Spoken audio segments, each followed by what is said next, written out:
मंडळी 2 मिनिटांसाठी कल्पना करा की एका देशाच्या कॅबिनेटमध्ये खुर्चीवरती मंत्री म्हणून बसलेला आहे तो माणूस नाही तर एक कृत्रिम बुद्धिमत्ता आहे म्हणजेच एआय आहे।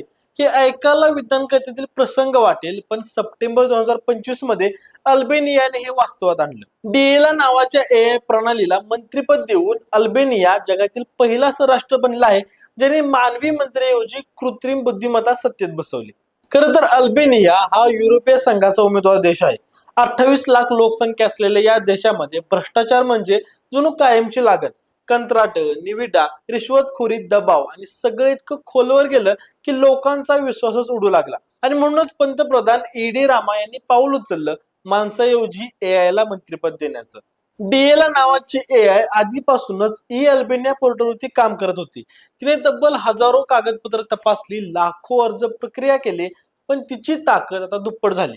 कॅबिनेट स्तरावरती बसून ती प्रत्येक सार्वजनिक खरेदीची चौकशी करणार आहे। कोणतीही निविदा रिश्वतीवरती मिळणार नाही, पक्षपातीपणाला थारा नाही, दबाव, हितसंबंध, धमक्या काहीही एआयला वाकू शकणार नाही। डीएलचं अस्तित्व म्हणजे पारदर्शकता, गती आणि विश्वास। नावाप्रमाणे सूर्य बनून तिने तिथे अंधार दूर करण्याची जबाबदारी घेतली आहे। नक्कीच काही शंका आहेत, एआय वरती पूर्ण अवलंबून राहणे कितपत सुरक्षित आहे, तिच्या हेराफेरीचं नेमकं काय।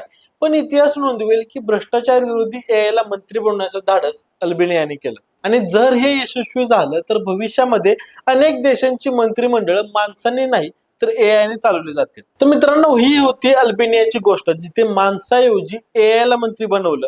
डीए ला भ्रष्टाचारावरती नजर ठेवते, निर्णय घेते आणि कोणत्याही दबावाला राहत नाही। भविष्यात अशी एआय मंत्रिमंडळ अनेक देशांमध्ये दिसू शकतात। या संपूर्ण घटनेवरती तुम्हाला नेमकं काय वाटतं, तुमचे मत आम्हाला कमेंट बॉक्स मध्ये नक्की सांगा। व्हिडिओ आवडल्यास व्हिडिओ लाईक करा, शेअर करा आणि स्पीडला नक्की सबस्क्राईब करा। धन्यवाद।